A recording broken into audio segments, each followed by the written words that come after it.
सोचिए, अगर हम, आप, ये दुनिया, ये सब कुछ सच ना होकर किसी वीडियो गेम या वर्चुअल दुनिया का हिस्सा होता तो कैसा होता। क्या आप वाकई ये यकीन कर सकते हैं कि जो कुछ भी आप देख रहे हैं, छू रहे हैं या महसूस कर पा रहे हैं वो सब असली ना होके एक छलावा है। आप भले ही ये ना माने, लेकिन दिग्गज बिजनेस टाइकून इलॉन मस्क बहुत गंभीरता से ये मानते हैं कि हम सब एक वास्तविक जीवन में नहीं बल्कि एक सिमुलेशन यानी वास्तविक लगने वाली एक छलावे वाली दुनिया में जी रहे हैं। आप ये जानकर हैरान हो जाएंगे कि एलॉन मस्क और हॉलीवुड फिल्म मैट्रिक्स से भी पहले प्राचीन हिंदू ऋषियों ने ये बात कह दी थी कि पूरी दुनिया एक माया जाल है। क्या आपने कभी सोचा है कि सपने हमें इतने वास्तविक क्यों लगते हैं? सपने में हमारे द्वारा किया जा रहा हर काम इतना रियल क्यों लगता है? आप एक रात सोते हैं और सपने में एक ऐसी दुनिया में प्रवेश करते हैं जहां ऊंचे पहाड़, गहरे समुद्र और चमकते सितारे हैं। आप वहां लोगों से मिलते हैं, उनके साथ हंसते हैं, उनके दुख में रोते हैं। सब कुछ वास्तविक लगता है। हवा की ठंडक, पानी की नमी और यहाँ तो कि आपके पैरों के नीचे की मिट्टी की खुशबू।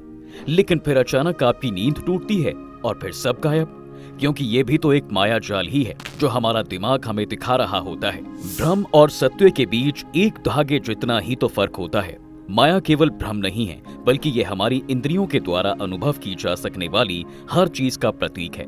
मान्यताओं के मुताबिक ये संभव है कि हम जो कुछ भी वास्तविक जीवन में महसूस कर रहे हैं, ये सब उस परम ब्रह्म का कॉस्मिक ड्रीम यानी हम सब का जीवन उनके सपने के अंदर घट रहा है। यहाँ हम उस परम ब्रह्म की बात कर रहे हैं जो सभी जीवों के अंदर चेतना स्वरूप मौजूद है। तभी तो हम कहते हैं अस्तो मां सद्गमय तमसो मां ज्योतिर्गमय, अर्थात मुझे अवास्तविकता से वास्तविकता की ओर ले चलो, अंधकार से प्रकाश की ओर ले चलो। जब हम ये कहते हैं तो हम स्वीकार करते हैं कि हम यूनिवर्स के भ्रम में मौजूद हैं और परम सत्य को समझ नहीं पा रहे।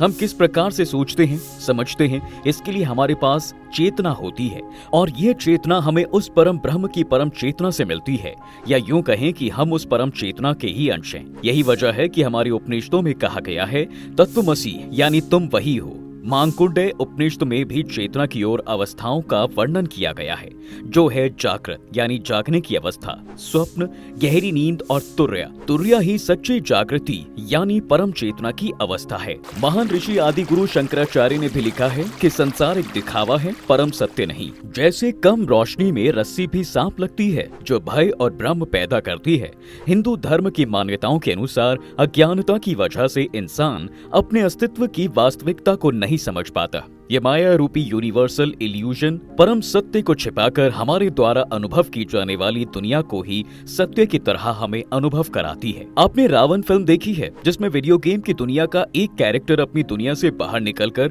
वास्तविकता में आ जाता है। अब आप कल्पना कीजिए कि ये दुनिया सबसे ज्यादा रियलिस्टिक वीडियो गेम है और हम सब इसे कंट्रोल करने के बजाय खुद इस गेम के अंदर हैं और इसका हिस्सा हैं। हम यहाँ सब कुछ महसूस कर पा रहे हैं, चख रहे हैं, छू रहे हैं और श्योर हैं कि ये वास्तविक है, यानी हम सब उस गेम के किरदार हैं जो परम ब्रह्म की चेतना में चल रहा है। भगवत गीता में भगवान कृष्ण अर्जुन को बताते हैं कि ये दिव्य माया द्वैत की दुनिया रचती है, सुख और दुख, जीत और हार, प्रकाश और अंधेरा। ये हमें इच्छाओं और दर्द के चक्र में फंसाए रखती है।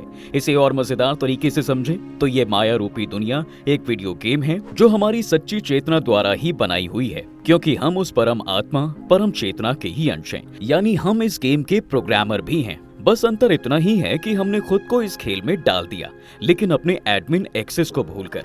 हमारी इंद्रियां स्पर्श, स्वाद, गंध, दृष्टि, श्रवण, क्या ये सचमुच वास्तविकता को दिखाती है? उपनिषद इन्हें घोड़ों से तुलना करते हैं जो शरीर के रथ को खींचते हैं और मन उसका सारथी है। हम जो देखते हैं वो प्रकाश की तरंगे हैं जो मस्तिष्क में रंग बन जाती हैं।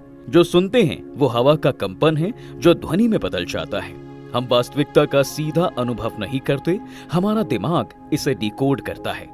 तो क्या ये संभव है कि हम एक सिमुलेशन के अंदर हैं और हमारी इंद्रियां बस इनपुट डिवाइस हैं? एक काल्पनिक कहानी के जरिए इसे समझिए। मान लीजिए एक प्राचीन गांव में एक रहस्यमय गुफा थी। गांव वाले कहते थे कि जो उसमें जाता है वो कभी लौटकर पहले जैसा नहीं रहता। एक युवा खोजी वेदांत ने उस गुफा में प्रवेश किया। अंदर उसे एक चमकता हुआ क्रिस्टल मिला और जैसे ही उसने उसे छुआ, उसकी आंखों के सामने पूरी दुनिया बदल गई। उसने देखा कि गांव, लोग और यहाँ तक कि वो खुद एक प्रकाश के बिंदुओं से बने हैं, जैसे कोई ब्रह्मांडीय प्रोजेक्शन। उसे एहसास हुआ कि वो एक सिमुलेशन में है और उसकी सच्ची चेतना उस क्रिस्टल की चेतना से जुड़ा है। जब वो गुफा से बाहर आया तो दुनिया वैसी ही थी, लेकिन उसकी नजर बदल गई थी। इसलिए माया को समझने का मतलब दुनिया को नकारना नहीं है।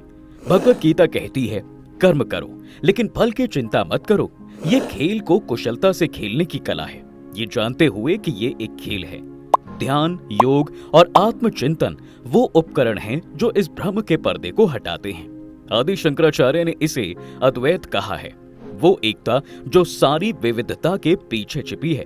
जब आप जागते हैं तो माया गायब नहीं होती, ये एक आनंदमयी रचना बन जाती है। तो अगली बार जब आप आसमान में तारों को देखें या हवा को अपने चेहरे पर महसूस करें तो सोचें, क्या ये सब कुछ एक ब्रह्मांडीय सपना है?